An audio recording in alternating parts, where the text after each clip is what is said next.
Let's go to area code 210. 210, you're on live with Donovan. Andy, you go ahead.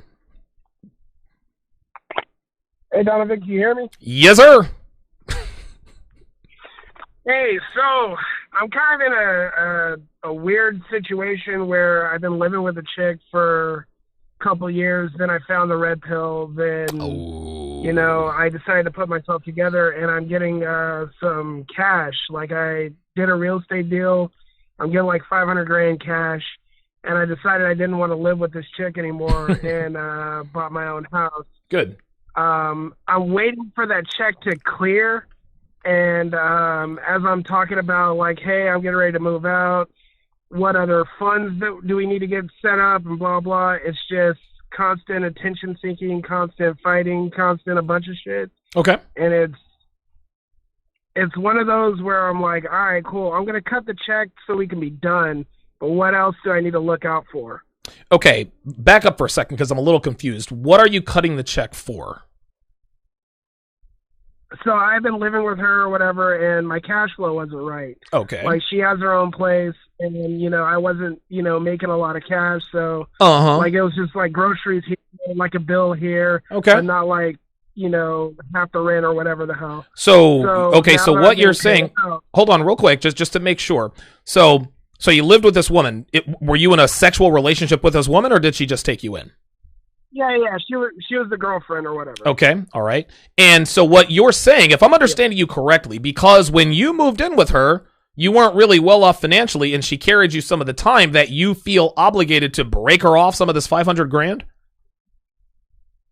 Yeah, nothing like, I'm not giving her $100,000. I'm just how much are we talking? 30 or 40. Here you go.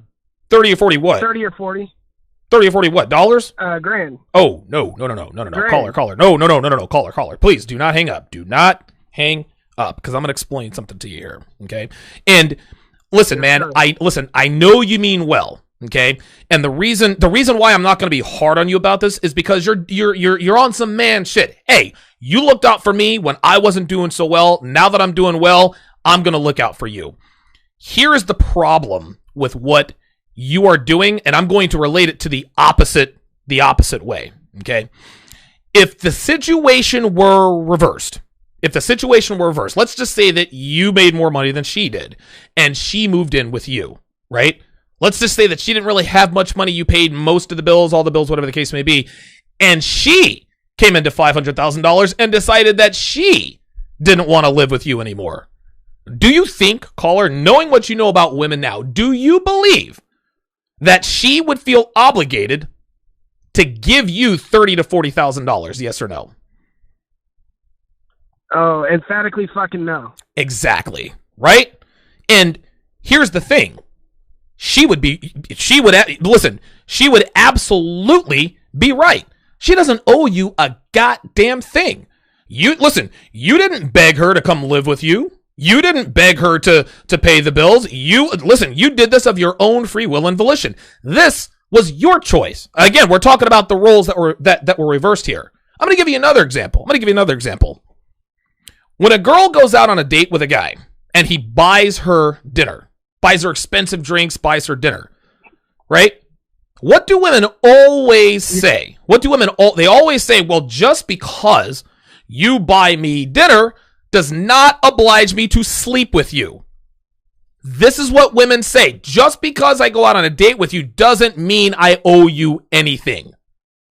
What you have to understand, caller, and again, this is not a flaw,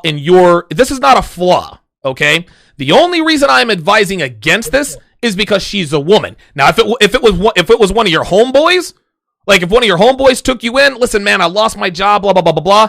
He lets you stay at his crib for a few months till you get yourself back together. You come into some money, then you break off your homeboy because you know that he would do the same for you. That's the only reason that you would do that, because he's a man, okay? And men, I don't want to call us morally superior, but that's the masculine thing to do. If a man helps you out, you help a man out. Here's the problem, caller. Men have been helping out women for 60 years, and we've got nothing but a big fuck you, right? We buy a woman, we buy a woman gifts, we buy her this and that and the other, And then she dumps us. We say, well, wait a minute. I bought you a car. I bought you a house. I did this for you. I took care of your kid. You know what she's going to say? You didn't have to do that. I didn't put a gun to your head. You gave to me of your own free will and volition. I don't owe you anything because you gave this stuff to me. That's what she's going to say, right? So I said all that to say this. A woman in your position, absolutely, dude, 11 times out of 10, a woman in your position, her friends, her family, everyone would tell them, girl, you don't owe him a goddamn thing. You didn't beg him to live there. He allowed you to live with him. You don't owe him anything. If anything, he owes you for letting you live with him. Call her. If you want to break her off, okay, buy her a gift.